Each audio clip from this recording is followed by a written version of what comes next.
All right, we're back. Thanks for joining in. I just wanted to recap a little bit about what we talked about last week. We had the lovely Valerie talking with Sean about realistic goal setting for 2018, which was really, really good. Today, what we're going to be discussing is more stuff about mindset, the impact of mindset on what's going on with our lives, what's going on potentially with certain pain you're having, and how to kind of set that up properly to be more beneficial for your future and present. So I have with me today, if none of you have ever seen him before, Mr. J-Bone Turnbull. Nice. Glad to be back in the saddle. Yeah, good. Thank you, Sean, for being absent. It's nice to share it a little bit, guys. Share the throne a little bit. Sean's at some doctor conference. I'm not sure about that one. Anyways, we all know what that means, eh? Yeah. So let's get started. I wanted, this is probably my favorite subject. This is something we talk about a lot with patients, and we try and put into practice, obviously personally, just to be more online with who we really are, what we really want to do, make life a little bit more fun that way, and that we're not really doing things that are outside of ourselves, that are outside not of really, our comfort zone. Yeah. It's doing it for the right reasons, right? We're doing it because we want to do it, as opposed to feeling like we should be doing it. Exactly. Which is often the case. Okay, so I guess we could say to start,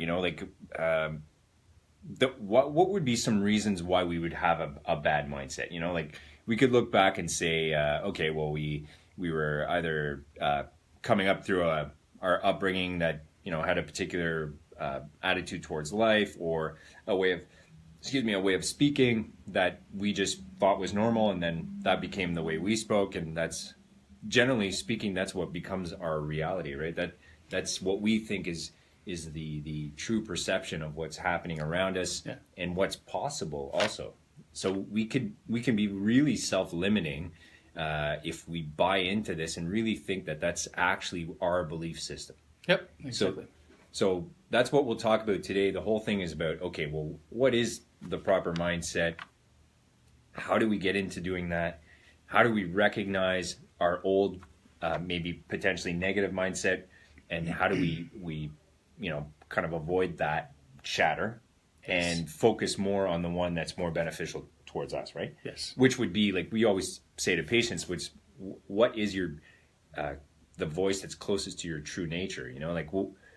When you hear something or feel something that is actually true, there's a different sensation than when you got that chatter of all the fears and a limiting mindset that basically tons of people have, but maybe for the wrong reasons. Like they just got it from family, they got it from experiences that they've gone through that maybe created these fears, and now they just want to avoid them, so they don't dare challenge anymore. Well, they often don't even know, they don't even think about it, right? That's just, exactly, it's the life they're living, because that's the exposure that they're exposed to certain things possibly when they're young. Yeah. Or some people just don't really take the time to listen, right? We all know there's tons of these books out here on self-help books on, on how to move forward. And some people have these vast libraries on these topics of how to truly get more out of life. But if you don't actually take the time to do it and put the work into it, essentially you're left with just a great library of books, but there's no real practical kind of solution on how to get there. Right. So I think the biggest things is, what do we mean by a positive mindset?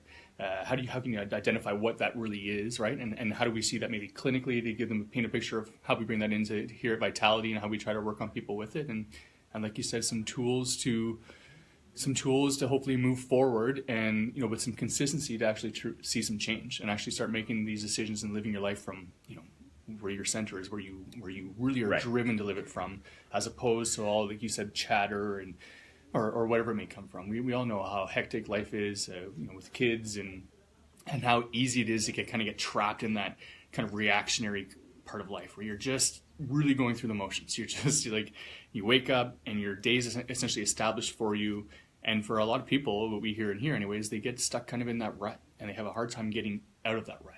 Sure. And I think it probably boils down to one thing, like being connected and really living out of your heart center, which is something we say to people all the time, which is really like zoning in on like what is it that you need? What is it that you want? What could you do to benefit you moving forward and achieving things that you want to do? Well, it's ignoring and not paying attention to those that voice that basically is always critiquing, always saying you can't do something, always limiting your behavior, creating this fear cycle around certain topics that you wouldn't even dare to kind of go after. So That's right. So let's discuss a little bit. Okay, well, what would it mean then to have? What are we talking about when we say, okay, the belief systems that could be set in place that could be potentially bad, for instance? Would you have an example of something like that? A belief system from like this, like a childhood or whatever? Yeah, it could be that. It could be like through an experience we went through or anything else.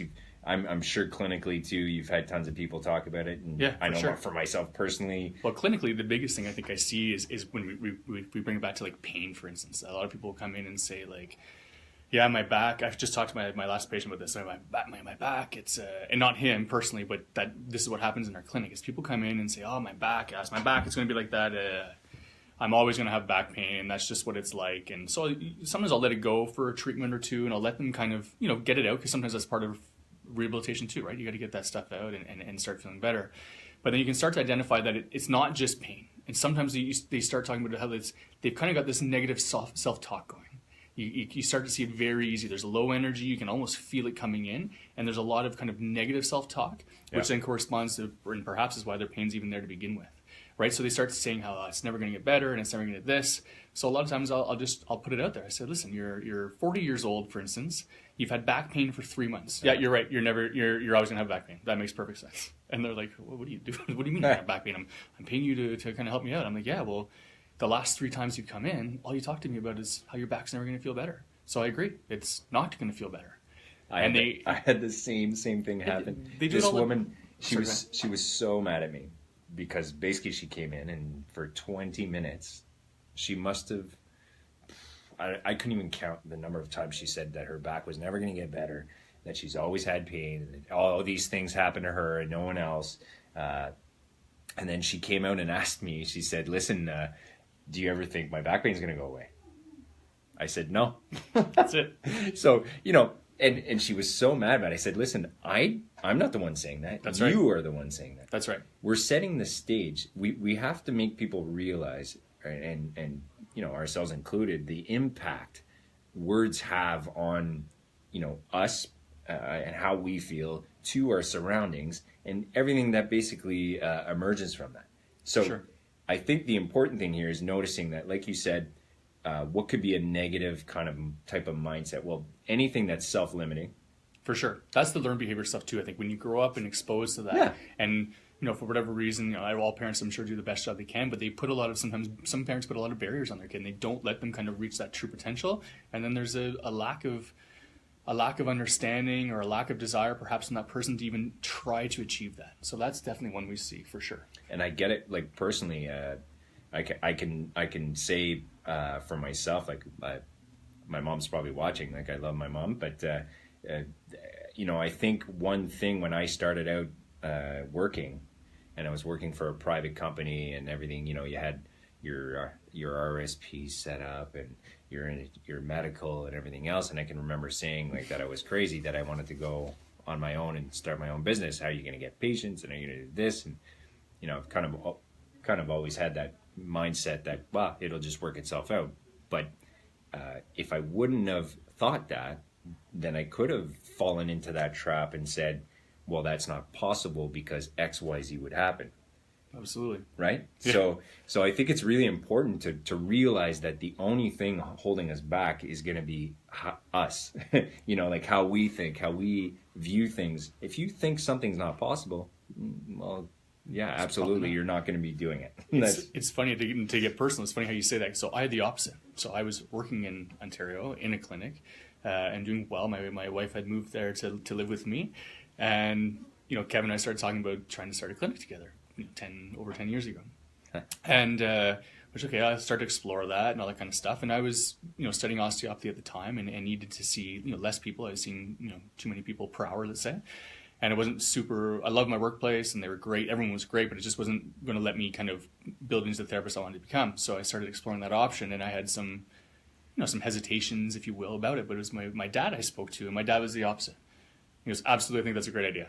I'm like, really? I said, because I'm, on salary, it's kind of comfortable. And he's like, yeah. He goes, yeah, that's fine. He goes, but why not? Why not take that chance? You're 20, whatever it was, 27 at the time, 28. He goes, now's the time to do it. He goes, I honestly don't think that you'd be bringing it up right to me right now if you didn't already think it was going to happen, if it was going to work. He goes, if you look at it at 50-50, there's a 50% chance it's going to work and 50% it's not.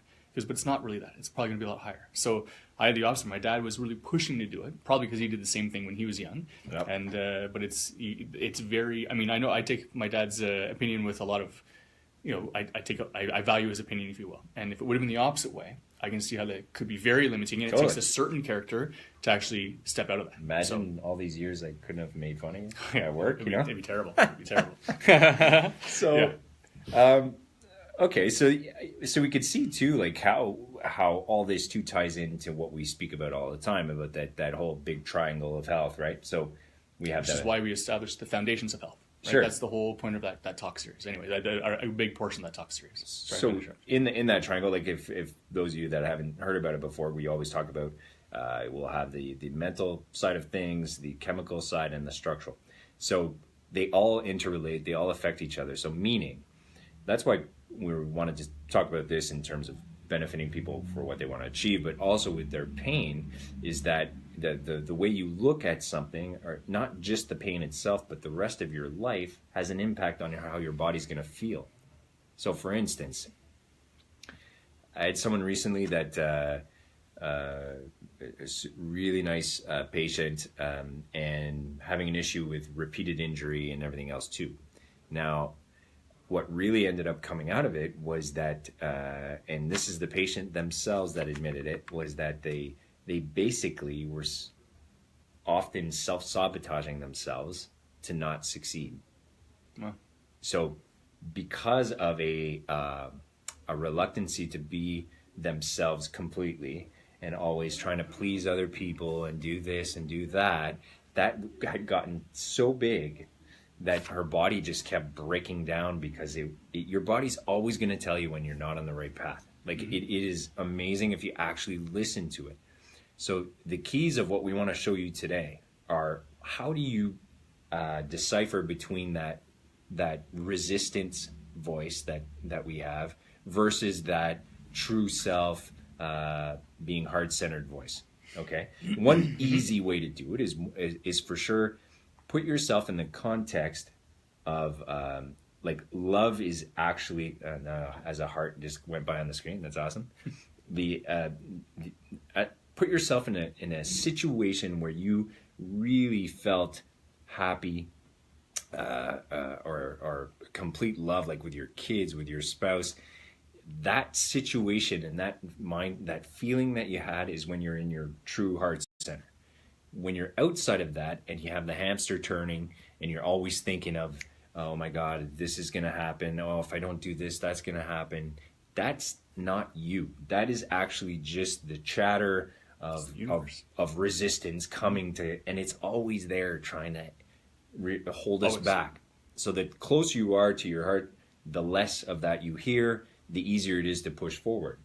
Now, it doesn't mean you're not going to hear it. It's just like, now I try and laugh a little bit more about that voice than I would have in the past, perhaps, let's say. Totally. Right? And you take the time out, hopefully daily, where you spend time trying to get to that place. Exactly. Right? So we're all very busy, but the idea is that there's an awareness part that we have to say, okay, that's there. And it's hard. You can't shut it off all the time, but you can acknowledge it for a bit, and then you have to put it away and shelve it a bit. But that's why there's so many things that, when we talk to our patients about breathing, or these meditation things you guys can do all those are tools to get you into that zone where you can actually feel from your center. Meditation and all these books that we've talked about, that's what they're all meant to do. They're meant to establish that quietness where you can actually start to listen to that voice. Now, the key is then trying to start making decisions from that voice, right? Is to tap in and feel what you want to do. And it's almost like you've got to be there, sit with it for a while, and you've got to think, yet not allow the chatter to start, and you make a plan. Which ties into last week's talk a little bit with setting goals, but a lot of it comes down to making that plan. Yeah. But realizing that you're only as good to others around you based on what you're doing for yourself, and informing that plan to get to that state and to get to that. Yeah, and I think that's a great point, because we read a great book on that, and the War of Art, not the Art of War, which is a very thick book, but the War of Art was a great book on resistance. And I just thought the way that the author, I forget his name right now, it's it doesn't matter.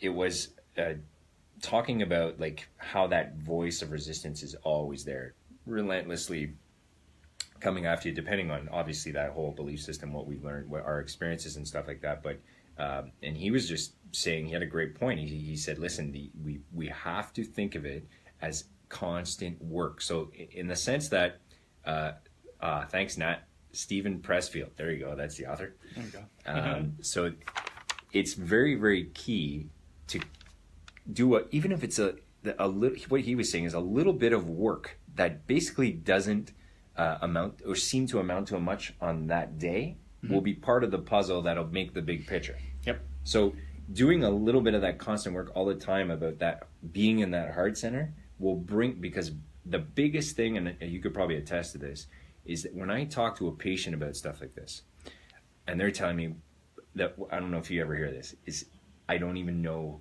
who I am. Oh yeah. Right? Yeah. So they've been so bogged down with all these false things for so long, which tons of us have these masks that we're wearing to kind of fit into certain situations, whatever else, which ideally we should just be okay with who we are, and that's it. If people don't get along with us, that's take great. it or leave it. That's right. Yeah, it's hard though. So that's the thing that they were saying as well, is that the more you concentrate on it, the more you work on it and work from that space, the bigger that becomes, and the more obvious what your true path might be and what your interests are and everything else, right? And easier to get back into that space. Also, right? At the start, that's what people find so frustrating when they start to try to do meditation, for example. Like, I can't do it. I can't get my mind to quiet down. Yeah. It's not happening. I can't meditate. And I said, well, everyone can. Don't call it meditation, first of all. So tell people, because they get stressed out by that word. I find some patients. I'm like, just take time to yourself. Yeah. Every day, do something for yourself. It doesn't have to mean sitting quietly on the floor. Yeah, you can be point. going for a run. I love to go for a run, and the first 5-6 minutes, I let the chatter come to me. I usually let the chatter come to me, and then after a little bit, it comes out. And then I usually am able to kind of set up my day. I like to run in the morning. This is what I want to do to set it up. And then I have quiet. And then it's just me. And then I feel the pavement. I hear my breathing. I'm in tune with my heart. And then I start making, anyway, it's like all kinds of things. It's like the creative process starts. It's like the creative juices kind of flow from that point. Good point, because that's one thing I just missed about the book. Is the book talked about when you do that work of, it's called being a professional. Mm-hmm. So with anything you do, when you look at, like, if we take an athlete, for instance, being a professional is going to work every day and working on the little things to make it so that you are. But whatever work you do, us reading up on new technique, on this and that, that's a professional. That's someone that's dedicated to being very good at something. Mm-hmm. We do the same thing with who we are and what we want to achieve. So, like, when you go from that, what you were saying about, like, let's say Anthony Robbins, when he says, if you're in your head, you're dead. Yeah. Right? Yeah. So we tell this to people a lot. We want them to know that chatter is just going to take you in circles. You're not going to get out of it. It's just going to be the same crap. So I always tell people, it's like, imagine you're tuning into a radio station and you turn it on to Sean. So what are you going to hear? You're going to hear rock. Yeah. So if you turn it into another station that plays rap music, you're going to hear rap music. Think of it the same way. The way you think sets the tone for what you're going to have around you. Mm. So it's very, very key to be conscious of that. And I know tons of people where I've told them to write down how they speak to themselves, and they thought it was ridiculous until they came back and said, I'm horrible to myself. Totally. That's one of the exercises that we give out. Actually, that's part of the last part of what to do, is write it down. Great. And you'll be much more aware of how often that exists. Yeah. And to tie back into that, another book that we've talked about a lot during our Foundations of Health for our Mind module is the book Breaking the Habit of Being Yourself by Dr. Joe Dispenza. And that one, when you say about what you put out there and what you get, he calls it your electromagnetic signature. So we all have this kind of energy that we radiate from ourselves. And it's kind of easily perceptible, even for someone who's not trained, not a professional. We've all been at a house party before, let's say, and someone walks in the room, and we know maybe this person's been going through a trying time or whatnot, and you can feel the whole energy in that room shift. Sure. And that's the energy that they're putting out to the universe. Well, it's kind of the same thing for people when I talk to them for their mindset in the clinic. It's that everyone, so around, I usually say around the age of 40, let's say, a lot of people come in with their pain and whatnot, but there's also this lack, there's this anxiety or this this feeling like, is this it? Is this what my life is? Is this what I'm destined? Is this my purpose in life? This is, I've got my family or not, or I've got this, and is this purpose, where I'm at? Good word. And I'm like, okay, and so, well, how do you feel? So we talk about that, and some people are obviously very happy, and there's an equal amount of people that are not. And it could be that they're not happy in their job, or there's issues at home, or whatnot. Yeah. So one of the biggest things I use as a tool, which we can use for today on how to establish a positive mindset, is being aware of the negative self-talk that Kev was just saying, and how you've got to eliminate that from your body. You just can't be there. You've got to push that aside right away and move towards something positive. And you need to create some sort of spark or change, like we're trying to say, by working from your center to start that path. And that's what's hard, and the consistency of doing that is what's hard as well. So in this book, he makes some great points about, essentially, you're putting out an energy field into the universe, and the universe is essentially going to give you back what you're putting out. And, oh, you know how to use this energy field. Here you go. And you keep getting the same, and people feel that they're trapped, or they're in a rut, or they're stuck in this path that's never ending. So the biggest key is to start that change. Yeah. But the problem that we get into for a lot of people is that they don't know how to make that switch. And life is busy, and I talk to them about it, and we laugh, and I've probably said this before online, so I apologize to those people, but we laugh because I'll start using the example of how, we expect all this change to occur by reading a book, or we expect to do this or that, but yet if we look at our day-to-day life, it's always the same. We wake up on the same side of the bed at the same time with our alarm and do the same order every day. We go for a shower, we make our breakfast, we get the kids ready for school, we go to work. It doesn't matter what it is. Yeah. You come back, you have your dinner. It's the same. You see the same people at work who kind of give you the same kind of, they give you the same kind of relationship that you're accustomed to seeing, and then you expect change to occur. And the book is a great way, and just the way you have to work is a great way of how you need to switch that, and how you need that spark to create that change. I had a good quote that I had heard about just that. Yeah. So dreams work if you do, right? Yeah. we can't just expect that to happen. Nope. We have to set the tone, like you said, about the frequency of our thought pattern that's coming out there. Mm-hmm. 1, 2, and then cultivate that. Like the more we pay attention to it, the more it's like anything. Remember when you were a kid and you want to buy that bike, right? You want your parents to buy that bike. You cut the picture out about the bike. You talk about the bike. You tell all your friends about the bike, and then next thing you know, you have the bike, right? Yeah. Like it's almost that simple if we apply the work to it. So It's like anything, we just need to think about it on a more regular basis. So how do we do that? So number 1, like how do we decipher that? So what's the number 1 tool we give, right? To decipher the voice thing. Yeah, exactly. Well, so if we can give them some help to get started on this. Well, essentially, it's to identify that inner voice. You got to get in contact with your true nature, right, and work from your heart. So we could start writing down the crappy stuff we say to ourselves. Exactly. Write down the stuff that you're doing. Yeah. And that awareness of what you're doing and stopping it. So you have to have it's like postural work. It's the same thing for somebody who comes in with structural stuff. They have a neck pain or rotator cuff tendonitis, and we're always saying how you have to sit at your desk and do your chin and hold your shoulders back. And the awareness is you've got to be aware that you can't sit like this anymore because you've lost your ability to cheat.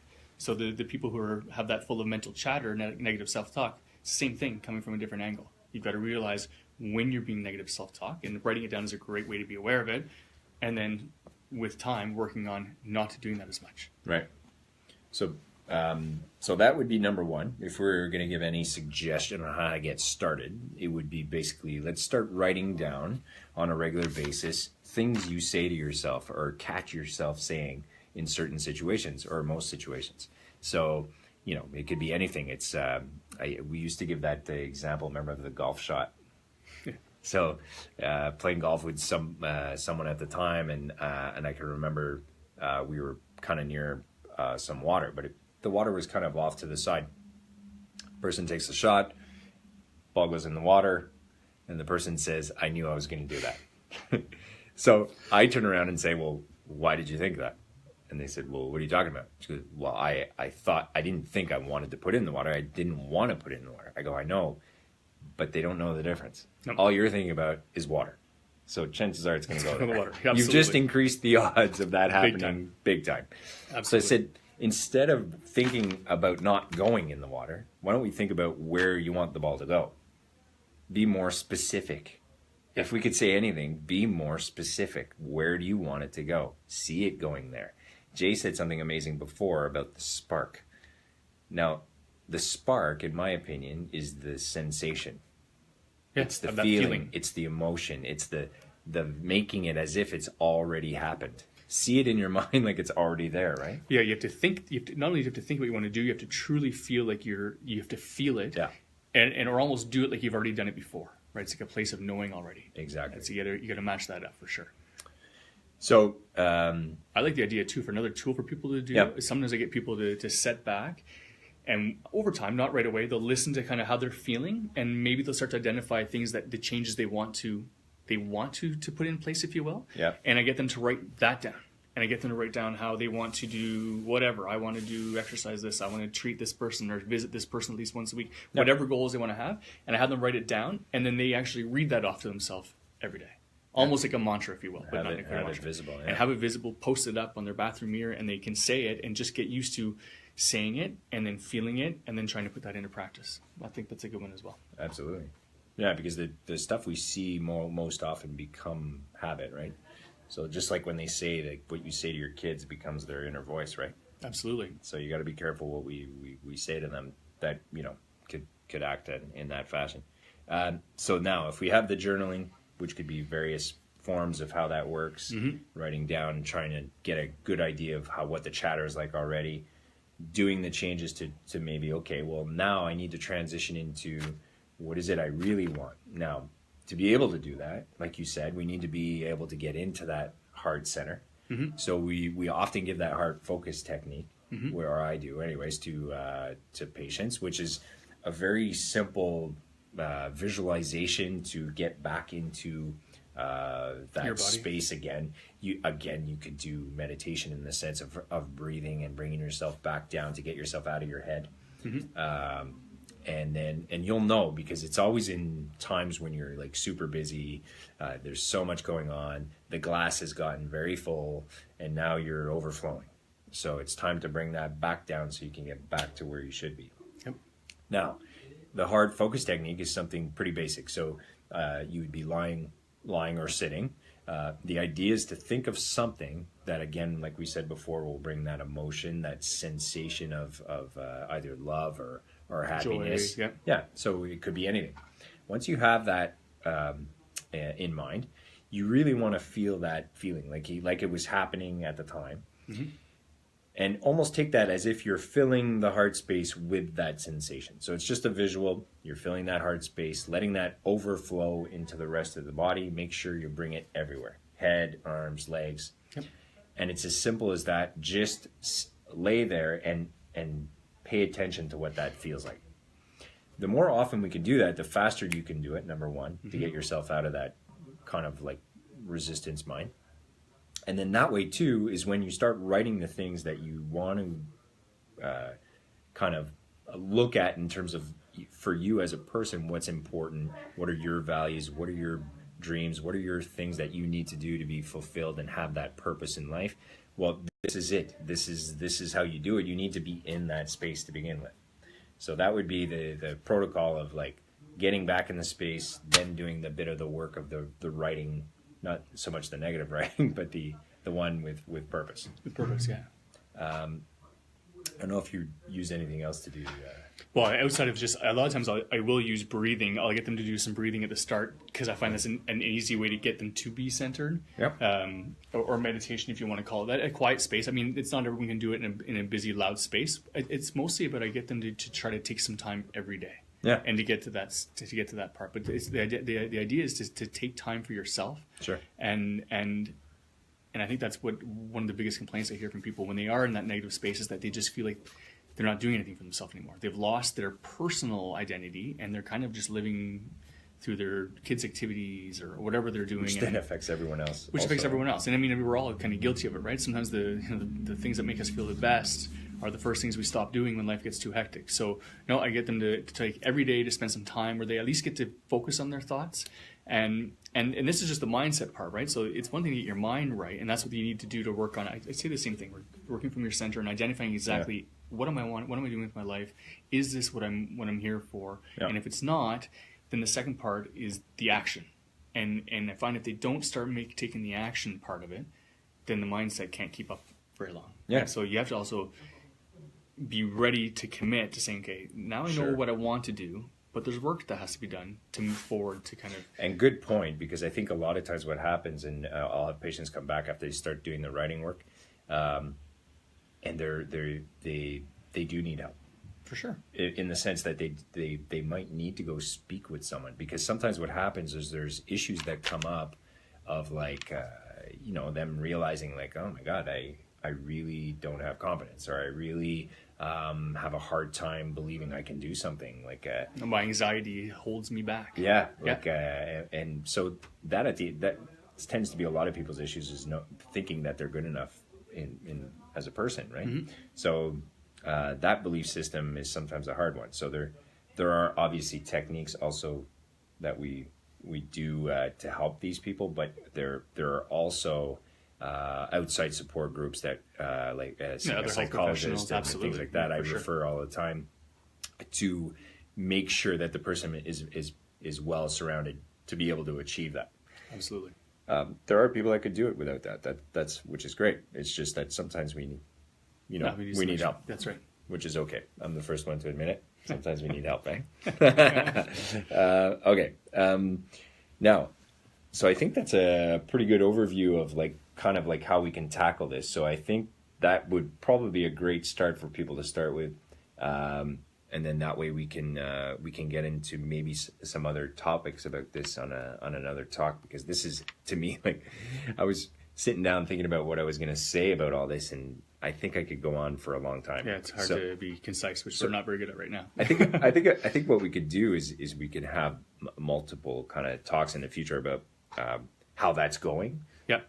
Maybe take it a step further, and see if people have questions too about it. That would be great, because then we could be a little more specific if someone had a particular question in mind. Yep.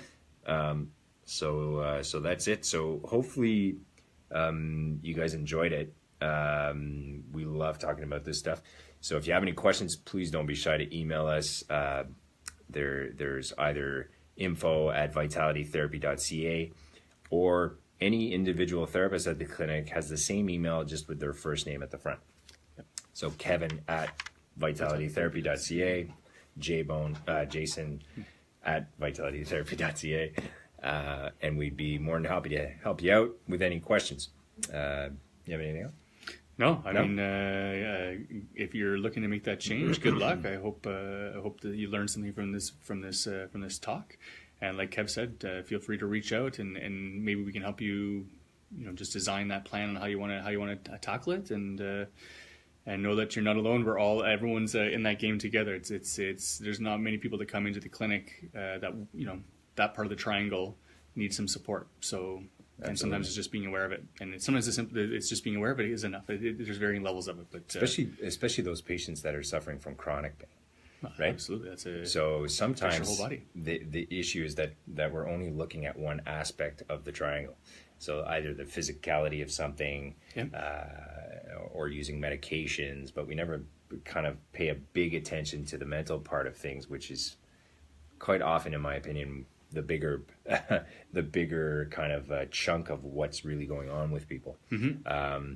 So that's it. So hopefully you guys enjoyed it. We look forward to seeing you next Friday. We're not sure what the topic is yet.